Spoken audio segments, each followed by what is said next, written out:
Libro de Ruth, por favor. Capítulo 3 del libro de Ruth. Mientras que buscáis el capítulo 2. Mientras que buscáis el capítulo 2 del libro de Ruth, dejarme poneros un poquito en contexto, porque hay mucha gente que conocen este libro, pero quizás algunos sea la primera vez que se va a encontrar con este libro o no se acuerda muy bien en su lectura de este libro. El libro de Ruth solamente tiene 4 capítulos. Se puede leer muy fácilmente. En pocos minutos te has leído los 4 capítulos. El libro de Ruth parece que está escrito por algún guionista o por algunos guionistas, porque realmente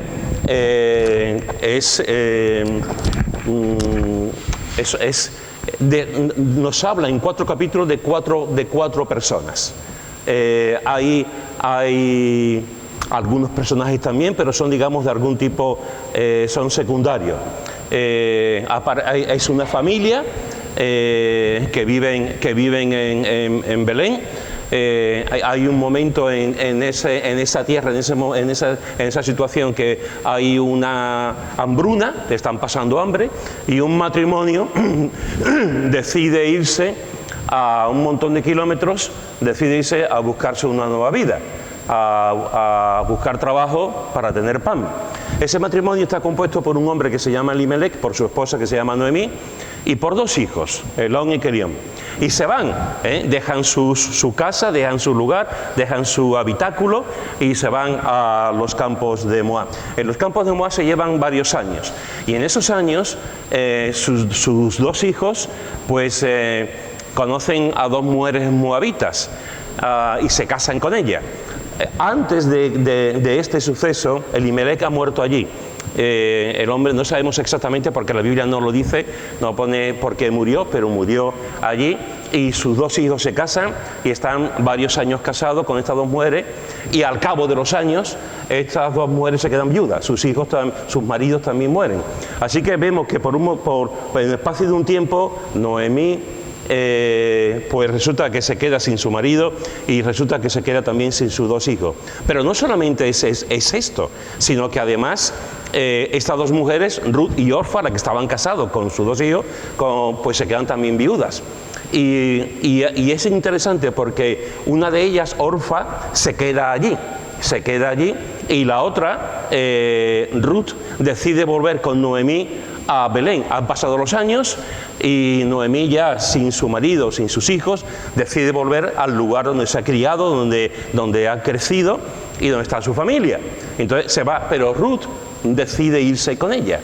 Y en ese contexto, en esa situación en el que se va a esta tierra que ella no conoce, con gente que no conoce, leemos este capítulo 2 de Ruth. Capítulo 2, versículo 1 hasta el 17, dice: tenía Noemí un pariente de su marido, hombre rico de la familia de Elimelech, el cual se llamaba Boz. Y Ruth la moabita dijo a Noemí: te ruego que me dejes ir al campo y recogeré espigas, en pos de aquel a cuyos ojos hallaré gracia. Y ella respondió: ve, hija mía. Fue pues, y llegando espigó en el campo en pos de los segadores. Y aconteció que aquella parte del campo era de Boz, el cual era de la familia de Elimelech. Y he aquí que Boz vino de Belén y dijo a los segadores: Jehová sea con vosotros. Y ellos respondieron: Jehová te bendiga. Y Boz dijo a su criado, el mayordomo de los segadores, ¿de quién es esta joven? Y el criado, mayordomo de los segadores, respondió y dijo: es la joven moabita que volvió con Noemí de los campos de Moab. Y ha dicho: te ruego que me dejes recoger y juntar tras los segadores entre las gavillas. Entró pues y está desde por la mañana hasta ahora sin descansar ni aún por un momento. Entonces Boz dijo a Ruth: oye, hija mía, no vayas a espigar a otro campo, ni pases aquí y aquí estarás ni pases de aquí y aquí estarás junto a mis criadas. Mira bien el campo que siguen y síguelas, porque yo he mandado a los criados que no te molesten, y cuando tengas sed, ve a las vasijas y bebe del agua que sacan los criados. Ella entonces, bajando su rostro, se inclinó a tierra y le dijo: ¿por qué he hallado gracia en tus ojos para que me reconozcas siendo yo extranjera? Y respondiendo Boz le dijo: he sabido todo lo que has hecho con tu suegra vida después de la muerte de tu marido, y que dejando a tu padre y a tu madre y la tierra donde naciste, has venido a un pueblo que no conociste antes.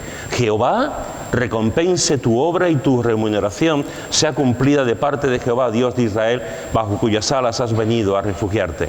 Y ella dijo: Señor mío, halle yo gracia delante de tus ojos, porque me has consolado y porque has hablado al corazón de tu sierva, aunque no soy ni como una de tus criadas. Y vos le dijo a la hora de comer: ven aquí y come del pan, y moja tu bocado en el vinagre. Y ella se sentó junto a los segadores, y él le dio del potaje y comió hasta que se sació y le sobró. Luego se levantó para espigar, y vos mandó a sus criados diciendo: que recoja también espigas entre las gavillas, y no la avergoncéis. Y dejaréis también caer para ella algo de los manojos, y la dejaréis para que lo recoja, y no la reprendáis. Espigó pues en el campo hasta la noche, y desgranó lo que había recogido, y fue como un efa de cebada, y lo tomó, y se fue a la ciudad, y su suegra vio lo que había recogido. Fijaros, hermanos y hermanas y amigos que nos visitáis, este es un texto maravilloso. Este es un texto maravilloso. Perdonadme si me veis un poco si no he leído, porque algunos sabéis que tengo, de vez en cuando me ocurre algo en los ojos, y es que tengo rayas, me salen rayas, y veo una parte de la lectura, ahora mismo estoy viendo parte de vosotros. Me suele pasar muy pocas veces, pero me pasa. Ahora mismo me está ocurriendo, o sea, no estoy viendo bien. No es algo preocupante, eso lo tengo desde que yo era chiquitito. Es algo que la sangre no riega bien por la córnea, y cuando eso ocurre, pues veo la mitad y además veo rayas. No veo bien, por eso a veces en la lectura me queda un poquito así, pero lo suficiente para compartir la palabra sí veo, pero si me veis un poco así es por eso mismo, porque no ahora mismo estoy viendo rayas. No me he fumado nada, pero cuidadito que no me he fumado nada. Mira, estaba comentando que este capítulo es un capítulo realmente de los más impresionantes que hay, como todo el libro de Ruth. Como he dicho, ella llega a la tierra, llega allí, se instala allí, toma una decisión. La decisión es no quedarse en su tierra, sino ir a la tierra de su suegra. Esa es una decisión que toma. Todos tenemos que tomar decisiones. Orfa, la otra, su cuñada, se quedó allí, se quedó en los campos de Belén, tomó una decisión, se quedó allí. Ruth toma otra decisión, que es acompañar a Noemí a una tierra que no conoce, a gente que no conoce, una geografía que no conoce, etcétera, etcétera, y se va para allá. Y en esa decisión que ella toma de irse allí, la vida le cambia. La vida le cambia por completo. Si tú te fijas bien en la figura de voz, el que sale aquí, la figura de voz es un tipo de Cristo. Es un tipo de Cristo, es una tipología de Cristo. Hay muchos tipos de Cristo en el Antiguo Testamento. Este es un tipo del que le iba a venir después, siglos después, a morir por nosotros. Y fijaros que comienza el texto, este capítulo 2, con estos dos primeros versículos que dice: tenía Noemí un pariente de su marido, hombre rico de la familia de Elimelech, el cual se llamaba Boz. Y Ruth la moabita dijo a Noemí: te ruego que me dejes ir al campo y recogeré espigas, en pos de aquel a cuyos ojos hallaré gracia. Y ella le respondió: ve, hija mía. Ruth llega allí con su suegra, con Noemí, pero claro, pasan los días. Noemí es una mujer mayor, ya no puede trabajar, se instalan en un sitio, pero hay que comer. Todos nosotros necesitamos comer. Entonces llega un momento en que ella dice: voy a ir a un campo, voy a espigar en un campo, con la confianza de que va a encontrar la persona adecuada que no la va a echar de ese campo. Y es interesante lo que le dice a su suegra. Te ruego, le pide permiso a su suegra, fijaros, te ruego que me dejes ir al campo y recoger espigas en pos de aquel a cuyos ojos hallaré gracia. Ella todavía no sabe quién se va a encontrar. Ella todavía no sabe en qué parte va a estar. Ella todavía no sabe si va a ser Boz, o va a ser otra persona, o va a ser otro hombre, no lo sabe. Ella solamente lo que le está diciendo es: iré en pos de aquel a cuyos ojos hallaré gracia. Aquí lo que estamos viendo es que de alguna manera Ruth está también ejerciendo la fe. Está ejerciendo la fe, porque está diciendo que ella va a ir a un sitio y que espera que en ese sitio haya alguien cuyos ojos hallare gracia para recoger después la comida. Ella va con la intención, con la sana intención, con la certeza en su corazón de que va a encontrar una persona que no la va a echar, de que va a encontrar una persona que no le va a decir vete de aquí, sino que va a encontrar una persona que va a hallar gracia delante de esa persona. Cuando hablamos de la gracia, no podemos olvidar tampoco que la gracia tiene un componente de fe. La gracia y la fe son las dos partes de la misma moneda. De hecho, la salvación nuestra, la salvación del ser humano, tiene que ver también con las dos partes. La salvación tiene que ver con la gracia y tiene que ver con la fe. El apóstol Pablo, siglos después, nos dice: por gracia sois salvo por medio de la fe, y no es de vosotros, pues es un don de Dios, un regalo de Dios, no por obras, para que nadie se gloríe. Y fijaros que aquí Pablo, de forma magistral, como en tantas otras partes, está poniendo la fe y está poniendo la gracia. Somos salvos, pero nosotros somos salvos por gracia. Somos salvos porque el Señor nos ha buscado, el Señor ha bajado, el Señor ha ido puerta por puerta buscándonos, el Señor busca a la gente, y nosotros lo que tenemos que hacer es depositar nuestra confianza, depositar nuestra fe en Cristo. Aquí esta mujer va a ir a un sitio donde espera con confianza, espera hallar a una persona que le permita trabajar y espigar en el campo. Hubo alguien que le pasó exactamente lo mismo. Hubo alguien que confió plenamente en Jesús. Hubo alguien que estaba ya llegando a su muerte. Hubo alguien que estaba a su lado en la cruz. Hubo alguien que estaba muriendo a su lado en la cruz. Hubo alguien que pagaba sus delitos porque hizo mal en la cruz, cosa diferente a Jesús, que nunca hizo mal. Y este hombre, el que conocemos como el buen ladrón, como el buen delincuente, este hombre estaba en la cruz, y algo ocurrió en la vida de este hombre, algo ocurrió en este señor, que pasó de criticar, de hablar mal de Jesús, en esas 6 horas, en ese tiempo que estuvo en la cruz, algo vio en Jesús, algo vio en sus palabras, algo vio en su rostro, algo vio en su forma de ser, que cambió este hombre. Y este hombre, en que estaba a punto ya de penetrar en el reino de la muerte, este hombre le dice a Jesús: acuérdate de mí cuando vengas en tu reino, acuérdate de mí cuando vengas en tu reino. Este hombre estaba ejerciendo la fe. Estaba ejerciendo la fe. Hubo algo en la expresión, en las palabras, en los ojos, en las maneras, en lo que Jesús oró en la cruz. Hubo algo que a este hombre lo transformó, lo cambió. Fue como una lanza en su pleno corazón. Y esta lanza tenía el nombre de Cristo. Cristo entró, Cristo estaba ahí. Y él comprendió algo que hasta ese momento no había comprendido. Y es que Cristo da la salvación. Acuérdate de mí cuando vengas en tu reino, le está diciendo. Y Jesús le dijo: sí, no te preocupes. Y fijaros que lo que Jesús le dice hoy, no pasado mañana, ni dentro de 5 días, hoy, cuando los dos partamos, hoy estarás conmigo en el paraíso. Este hombre ejerció la fe y este hombre recibió la gracia. Creyó y recibió la gracia. ¿Por qué creyó? Porque recibió la gracia. Siempre van juntos, es un complemento el uno del otro. Esta mujer, Ruth, confió plenamente que iba a encontrar a alguien que no la iba a echar de allí, y confió plenamente en eso. Igual que un hombre que estaba en los tributos públicos, un hombre que se llama Mateo, que era publicano, que era un traidor para Israel, que estaba trabajando para los romanos, sacando el dinero de sus compatriotas.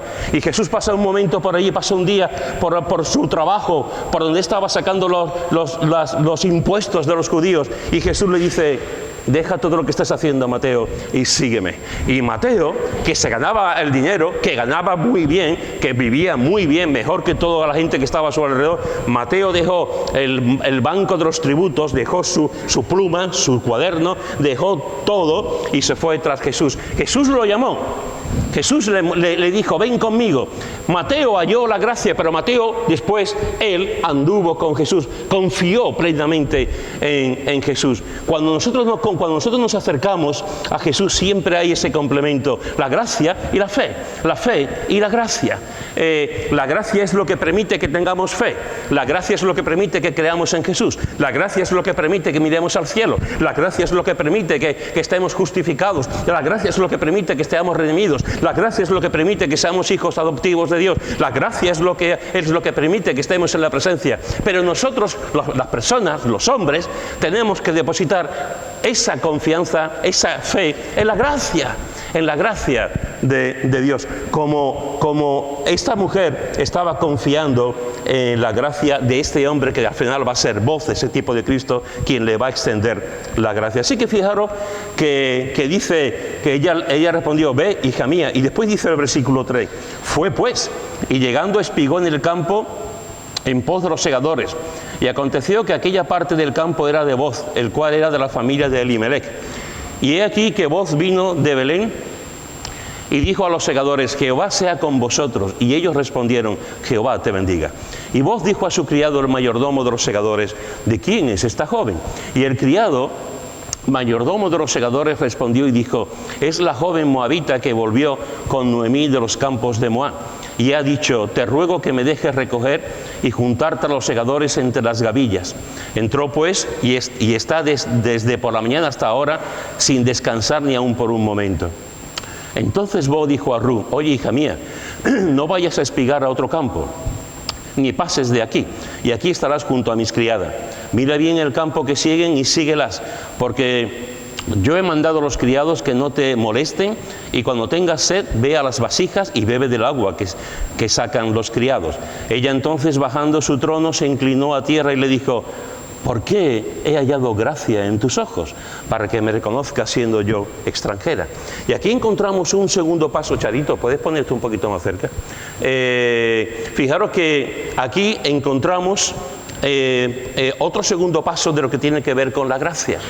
Y la gracia, fijaros que nos dice aquí que ella llega, se encuentra en ese campo, está espigando, llega el dueño de todo aquello, que es Boaz, le dice a los criados, ¿esta muchacha quién es? Los criados le dicen, esta muchacha viene con Noemí, todo el mundo sabe que es Noemí, él es familia de Noemí, y le dice, quédate aquí, trabaja, no te preocupes, bebe agua. Le he dado instrucciones a mis criados que te den agua, etcétera, y haya la gracia. Y ella lo reconoce. Y fijaros que dice, ella entonces bajando su rostro se inclinó a tierra y le dijo, ¿por qué he hallado gracia en tus ojos para que me reconozcas siendo yo extranjera? Gracias a los dos. ¿Por qué he hallado gracia en tus ojos siendo yo extranjera? Fijaros que vemos que la gracia de Dios se manifiesta también con la fe, en la confianza plena en el poder de Dios. Y aquí encontramos que la gracia de Dios se manifiesta a los extranjeros, se manifiesta a los extranjeros, a los inmigrantes. Mirad lo que dice en Éxodo capítulo 22, Éxodo capítulo 22, versículo 21. Éxodo capítulo 22, versículo 21. Dice, y al extranjero no engañarás ni angustiarás, porque extranjeros fuisteis vosotros en la tierra de Egipto. Fijaros que está diciendo aquí, en este texto, está diciendo, al extranjero no engañarás ni angustiarás. ¿Sabéis? Cuando vienen personas a un país de otros lugares, normalmente la mayoría de la gente que vienen a trabajar, vienen a formarse un futuro, vienen a formar una familia, muchas veces vienen a trabajar para mandar dinero a sus familias que están en sus países.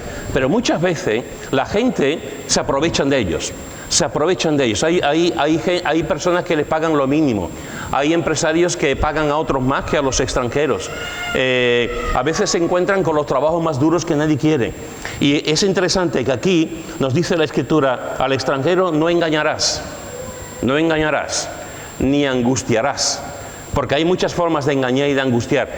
Engañamos y angustiamos a los nativos, a la gente de aquí, cuanto más a personas que no conocen las costumbres, ni conocen las tradiciones, ni conocen lo que se paga, ni conocen nada. Y aquí nos está diciendo, no engañarás ni angustiarás al extranjero. ¿Y cuál es la razón? ¿Cuál es la razón que está dando aquí? Porque vosotros fuisteis extranjeros también en Egipto. Si vosotros fuisteis extranjeros en Egipto, ¿quién mejor que vosotros para reconocer también a los otros extranjeros? ¿Quién mejor que vosotros para aceptar a los extranjeros? ¿Quién mejor que vosotros para recibir a los inmigrantes y no engañarlos ni angustiarlos? Si me acompañáis a Levítico, al capítulo 19 de Levítico, capítulo 19 de Levítico, versículo 33 y 34, dice: cuando el extranjero morare con vosotros en vuestra tierra, no le oprimiréis, como hemos visto antes también. Como a un natural de vosotros tendréis al extranjero que more entre vosotros y lo amarás como a ti mismo. Y otra vez da el argumento, porque extranjeros fuisteis en la tierra de Egipto, yo Jehová vuestro Dios. Aquí nos da otra cosa que tenemos que pensar. Tenemos que recibir al extranjero como un natural, es decir, como uno de nosotros. Como uno de nosotros, como uno que está al lado de nosotros, como uno que es igual que nosotros, ni mayor, ni mejor, ni superior, ni inferior, de otra cultura, de otra manera, pero exactamente igual que nosotros. Y después nos dice, y lo amarás como a ti mismo, y lo amarás como a ti mismo. ¿Sabéis, hermanos y hermanas? Estamos en un país que es maravilloso. España es un país maravilloso. A mí me encanta España. Me encanta, ¿qué le voy a hacer? Me encanta España. Y tú vas a cualquier parte de España y es un país con una geografía preciosa, con unos paisajes preciosos, con una gastronomía preciosa, con una cultura preciosa. España es uno de los países con más cultura del mundo, con escritores, artistas, pintores, poetas, con una historia impresionante. Y España es un país que recibe a extranjeros. España es un país que desde hace muchos años está recibiendo a extranjeros. Cuando yo era joven, mentira, te estoy mintiendo, cuando yo era niño,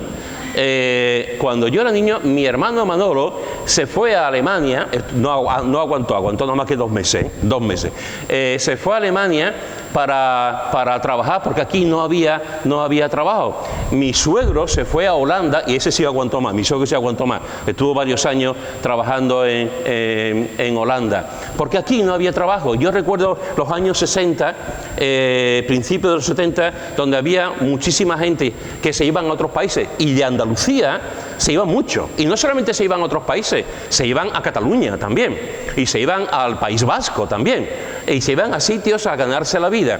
Con el paso de los años, en el discurrir del tiempo, ha cambiado mucho, porque ahora son gente de fuera que vienen para España. Y hay gente que te dice, no queremos inmigrantes. Hay gente que te dicen, fueran los inmigrantes. Hay gente que te dice, España para los españoles. Y a mí me duele cuando escucho eso.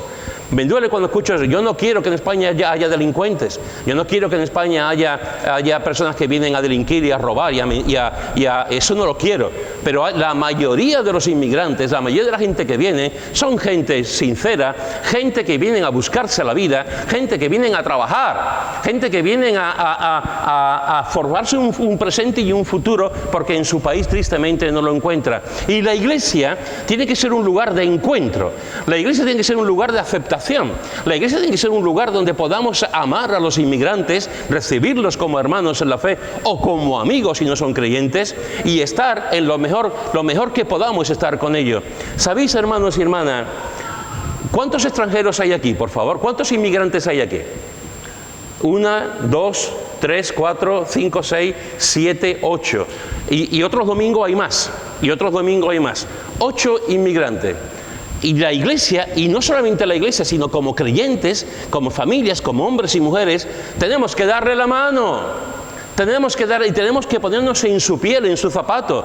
Tenemos que decir, esta gente ha dejado su casa. Esta gente se ha venido para acá.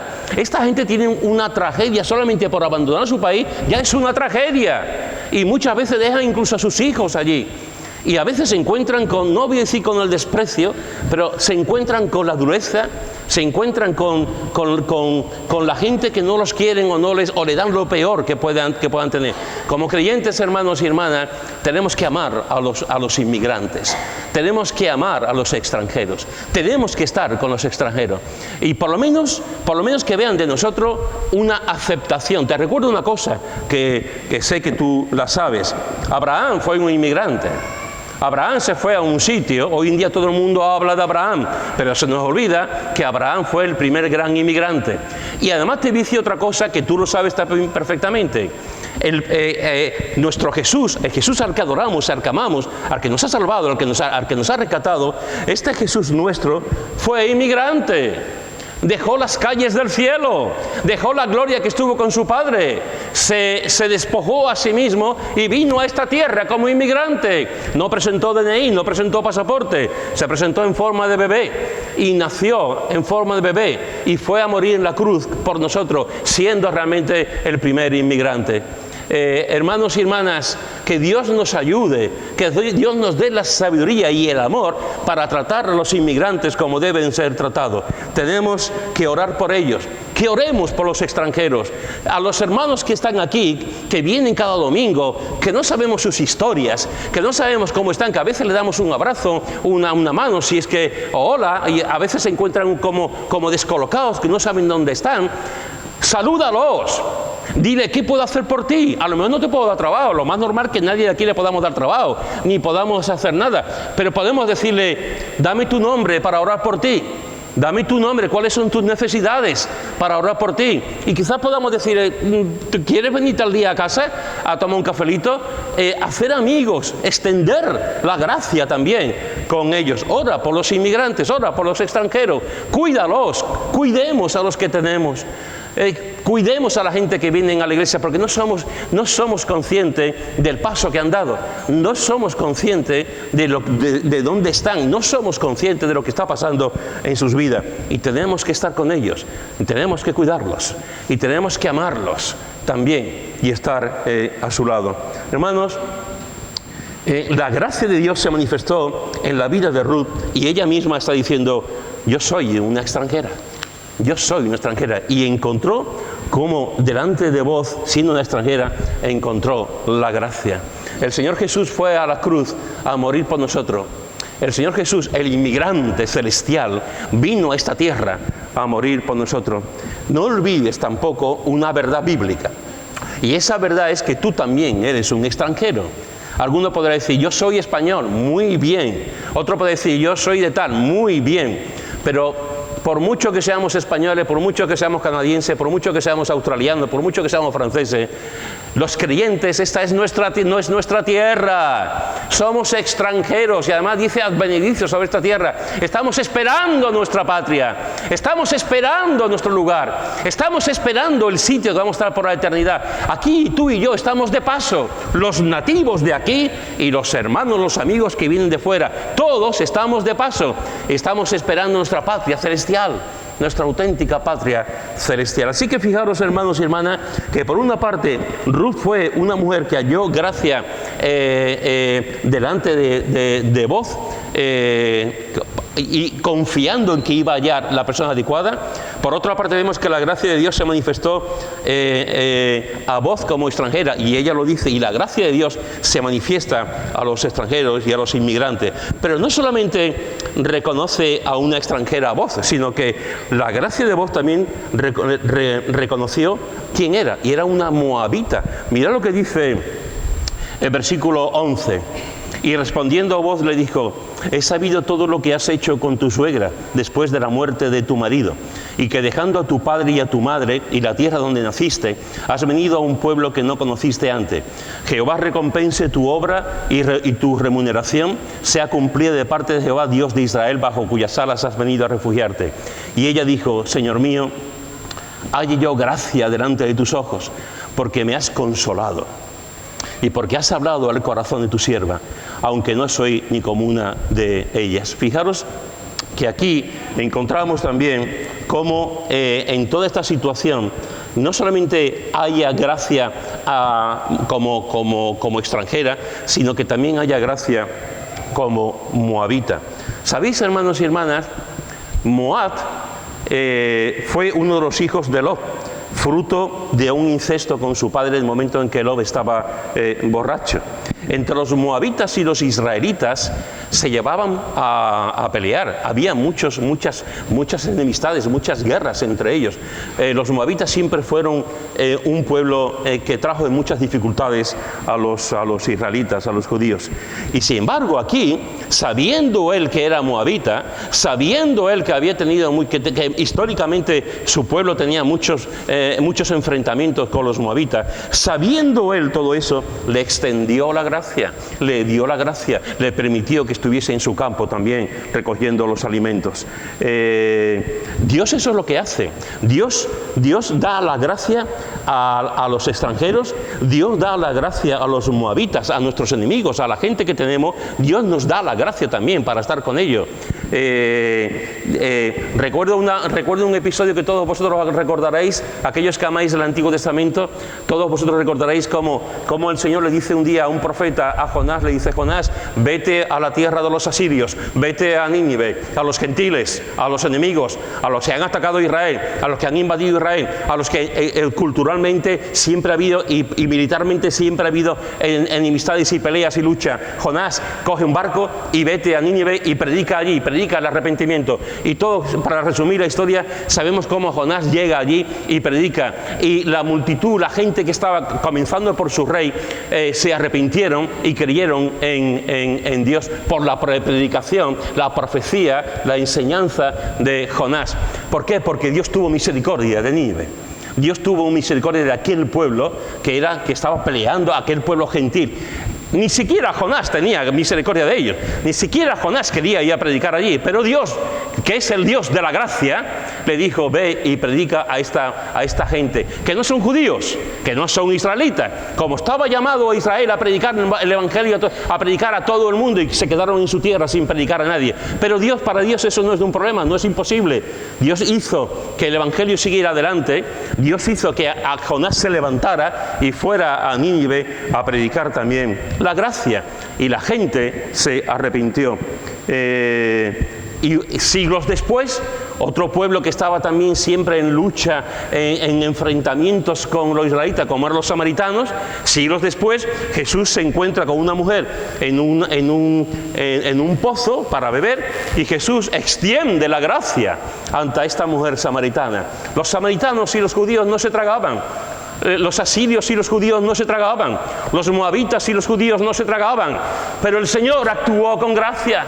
El Señor actuó y rompe las fronteras, y rompe las enemistades, y rompe las peleas internas, y rompe a los enemigos, y da la gracia para amarlos y perdonarlos y abrazarlos y predicar el Evangelio.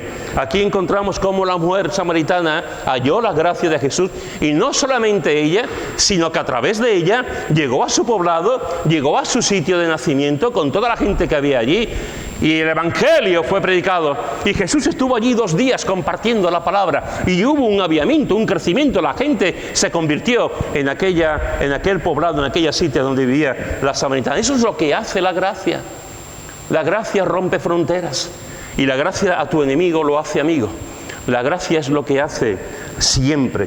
La gracia de Dios se manifiesta a los extranjeros, la gracia de Dios se manifiesta a los moabitas, a los enemigos. Y no solamente eso, sino no solamente se da a los extranjeros y a los moabitas, también era mujer, así que echarle guindas al pavo, también era mujer, y como mujer halló gracia delante de los ojos de Job. Y fijaros que lo que ella está diciendo en el versículo 13 dice: Señor mío, hallé yo gracia delante de tus ojos, porque me has consolado y porque has hablado al corazón de tu sierva, aunque no soy como una de tus criadas. Esta mujer era extranjera, esta mujer era moabita. Esta mujer decidió confiar en la gracia para encontrar la persona adecuada y el sitio adecuado, y además era mujer. Y estamos hablando de una cultura en aquel momento, una cultura que la mujer era un cero a la izquierda, la mujer no tenía ningún tipo de derecho, la mujer no tenía nada. Y a esta mujer, Boaz, el tipo de Cristo, a esta mujer Boaz le extendió la gracia. Y fijaros que es una maravilla, porque esta mujer está diciendo, ¿cómo es que he hallado la gracia?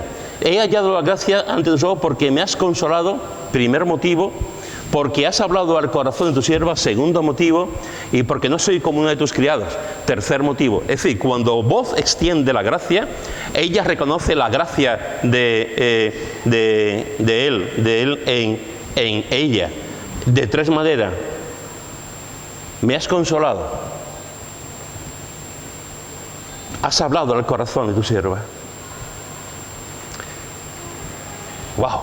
Eso es lo que hace la gracia. Eso es lo que hace la gracia. La gracia rompe fronteras con los hombres y con las mujeres, y Dios nos hace a todos iguales. Fijaros lo que dice en Gálatas, en el capítulo 3, Gálatas, capítulo 3, versículo 28. Gálatas, capítulo 3, versículo 28.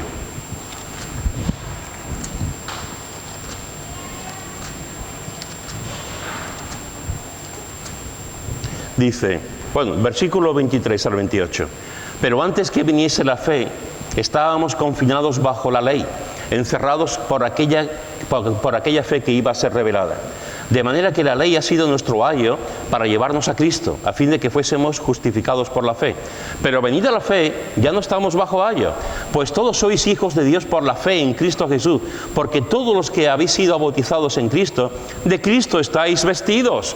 Ya no hay judío ni griego, no hay esclavo ni libre, no hay varón ni mujer, porque todos vosotros sois uno en Cristo. Esto es lo que hace la gracia. La gracia rompe las normas, las ideas, las distinciones. La gracia lo que hace es que somos unos en Cristo. Ya no hay hombres y mujeres, ya no hay esclavos ni libres, ya no hay judíos somos cristianos. Hemos creído en Cristo y Cristo nos permite estar en su presencia todos juntos. Todos. Dios no hace acepción de persona. Dios no hace ningún tipo de acepción de persona. Dios ama a todo el mundo. De tal manera amó Dios al mundo que ha dado a su Hijo unigénito para que todo aquel que en él crea no se pierda, mas tenga vida eterna. Entre ellas Dios ama a la mujer, igual que amó a Ruth, igual que sigue amando a la mujer. Si tú contemplas a Jesús, si tú te pones a pensar un poco en la vida de Jesús, podrás ver la importancia de las mujeres en la vida de Jesús, comenzando desde su nacimiento. Si tú ves el nacimiento de Jesús, podrás ver cómo sale María, su madre humana, cómo está Elizabeth, la madre de Juan el Bautista, cómo aparece Ana, la profetisa, y contempla, está allí, que va todos los días al templo esperando la encarnación del Mesías. Desde el principio del nacimiento de Jesús, la mujer tiene un gran protagonismo, desde el mismo momento. Si tú te fijas en la vida de Jesús, podrás ver también cómo había mujeres que lo seguían. No solamente lo seguían hombres, no solamente le seguían los discípulos, había mujeres que le seguían, que le servían todos los días. Y además dice el texto bíblico que le servían con sus bienes, estaban ofrendando, le daban dinero, porque tenían que comer, tenían que vestirse, él y los discípulos, tenían que dormir en algún sitio, y estas mujeres les seguían y les servían con sus bienes. Con sus bienes. Y Jesús permitió que las mujeres le siguieran también. Si tú te vas al final de su vida, te he hablado de su principio, del nacimiento, te estoy hablando de su vida, pero si te vas a su muerte y a su resurrección, podrás ver que estaba rodeado de mujeres, y las que fueron a la cruz fueron mujeres, y las que fueron cuando Jesús resucitó fueron mujeres, y estaban allí en el sepulcro, fueron mujeres. Jesús dignifica a la mujer, Jesús ama a la mujer, y Jesús le da gracia también, y manifiesta su gracia a las mujeres, como a cualquier hombre, como a cualquier niño, como a cualquier persona, porque ya no hay distinciones y somos todos iguales. La gracia de vos se manifestó, como dice, me has consolado, me has hablado al corazón, y no soy como las otras criadas, y aún así me has permitido estar ahí y recoger las espigas. Hermanos y hermanas, la gracia de Dios también se manifestó en la unión de Boaz y Ruth. Mirad lo que dice en el capítulo 4, versículo 13:17. Hubo una historia de amor y se casaron. Fijaros, la inmigrante, la extranjera, la que dejó su tierra, la que fue por gracia, por fe, a comer, a buscar su comida en un campo, encontró el amor en la tierra de la casa del pan en Belén. Mirad lo que dice el capítulo 4, en los versículos 13 al 17. Boz pues tomó a Ruth, y ella fue su mujer, y se llegó a ella. Y Jehová le dio que concibiese y diese a luz un hijo. Y las mujeres decían a Noemí: loado sea Jehová que hizo que no te faltase hoy pariente, cuyo nombre será celebrado en Israel, el cual será restaurador de tu alma y sustentará tu vejez. Pues tu nuera que te ama lo ha dado a luz, y ella es de más valor para ti que 7 hijos. Y tomando Noemí el hijo, lo puso en su regazo y fue su aya. Y le dieron nombre las vecinas diciendo: le ha nacido un hijo a Noemí. Y le llamaron Obed. Este es padre de Isaí, padre de David. Padre de Isaí, padre de David. Por la gracia de Dios, hizo que esta mujer, Noemí, moabita, gentil, enemigos de Israel, mujer, por la gracia de Dios, permitió que su genealogía estuviese Isaí, padre de David.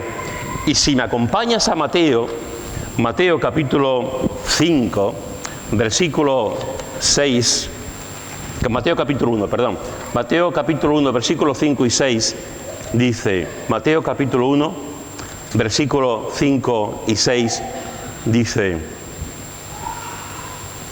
Salmón engendró de Rahab a Boz, Boz engendró de Ruth a Obed, y Obed a Isaí. Isaí engendró al rey David, y el rey David engendró a Salomón, de la que fue mujer Urías. Y el último versículo dice, el versículo 16 dice: y Jacob engendró a José, marido de María, de la cual nació Jesús, llamado el Cristo. Hermanos y hermanas, por la gracia de Dios, Dios manifestó que Boz y Ruth fuesen ascendientes, y en su línea genealógica naciera el Mesías, naciera Cristo. ¿Hay mayor gracia que esa? Una extranjera, una moabita, una mujer que sufrió porque su marido murió, una mujer que lo pasó mal, y por la gracia de Dios, hoy cuando hablamos de Ruth, estamos hablando de que de su genealogía, de su descendencia, nacería el Mesías, el auténtico Boz, nacería realmente Cristo. Hermanos, hermanas, en esta mañana he procurado decirte que la gracia tiene un componente de fe. He procurado decirte que la gracia siempre se extiende y se da a los extranjeros. Que Dios bendiga a los extranjeros, que Dios nos ayude a amarlos, que Dios nos ayude a cuidarlos, que Dios nos ayude a protegerlos.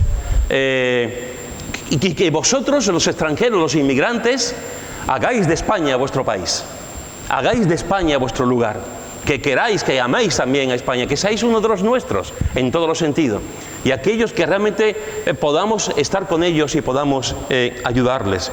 La gracia no solamente reconoce al extranjero, sino que también reconoce a los enemigos y se extiende a los enemigos, como pasaba con Ruth, que era moabita, históricamente enemigos de Israel. Y la gracia no solamente se extiende a los extranjeros y a los enemigos, sino también a la mujer. Y Ruth era una mujer preciosa en todos los sentidos. Y Boz extendió la gracia con la mujer. Igual que Jesús. Jesús extiende la gracia sobre la mujer, sobre los extranjeros, sobre los inmigrantes, sobre los enemigos. Hermanos y hermanas, que Dios nos ayude a consolar, a manifestar a la gente en nuestro corazón y a no hacer acepción de personas.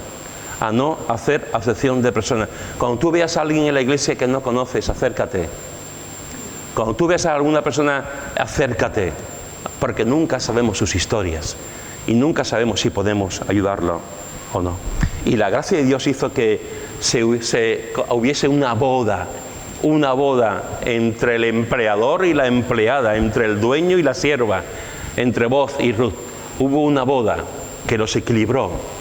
Hubo una boda en la que de esa boda nació la descendencia de Jesús. ¿Te parece poca gracia? En las últimas semanas te he contado dos historias. Te he contado la historia de José Monje y te he contado la historia de Pedro Cano. Permíteme terminar hoy con otra historia. En las dos historias que he contado antes, los dos están con el Señor. En la historia que te voy a contar ahora, ella sigue aquí presente, gracias a la bondad de Dios, y le quedan muchos años de por vida. Hace años, Pepe y Chari hicieron amistad con una pareja que se llamaba Paco y Conchi. Tenemos que dar gracias por las amistades, hermanos. Tenemos que dar gracias por las amistades. A veces los creyentes nos aislamos tan tontamente de la gente. A veces los creyentes no queremos saber nada con la gente cuando estamos llamados a ser luz y sal. Y hay gente que eso lo tiene muy claro, de ser amigos de la gente, de compartir el día a día con la gente y aprovechar para compartir el Evangelio. Pepe y Chari tuvieron una relación, una amistad con Conchi y con Paco. Y al cabo de un tiempo, Conchi y Paco tomaron una decisión por seguir a Cristo. Hasta aquí creo que la mayoría, no todo el mundo, pero hay mucha gente que lo sabe. Yo recuerdo una vez que Conchi estaba diciendo, y Paco también estaba diciendo, fuimos a un campamento de familia y yo me quedé sorprendida porque la gente dejaban las bolsas, dejaban los billeteros, dejaban las cosas allí y nadie los cogía. En aquel momento Conchi era más inocente, porque sí que desaparecen cosas, pero bueno, es otra película.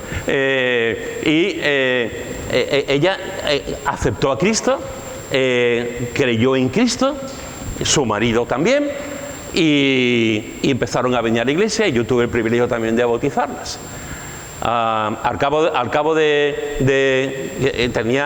Señor les dio dos hijos maravillosos, especialmente María, Pablo no tanto, pero bueno, dos hijos maravillosos, y ellos empezaron a venir a la iglesia. Y recuerdo que durante varios años teníamos células en las casas. Uno de esos sitios donde teníamos célula también era en casa de Conchi. Conchi abrió su casa para leer la Biblia, estudiar la Biblia y orar. Y al cabo de un tiempo, por estas cosas que ocurren, porque la vida no siempre es un idilio y la vida no siempre es bonita, al cabo de un tiempo su marido, Paco, se marchó, se fue y la dejó a ella con dos hijos. ¿Cómo te quedas tú cuando tú estás en una edad buena, casada, con una seguridad, sin trabajar porque ella estaba en su casa? ¿Cómo te quedas tú cuando tu marido, el que lleva el dinero, el que está allí, el papá, se va y tú te quedas sola con dos hijos? ¿Cómo te quedas tú?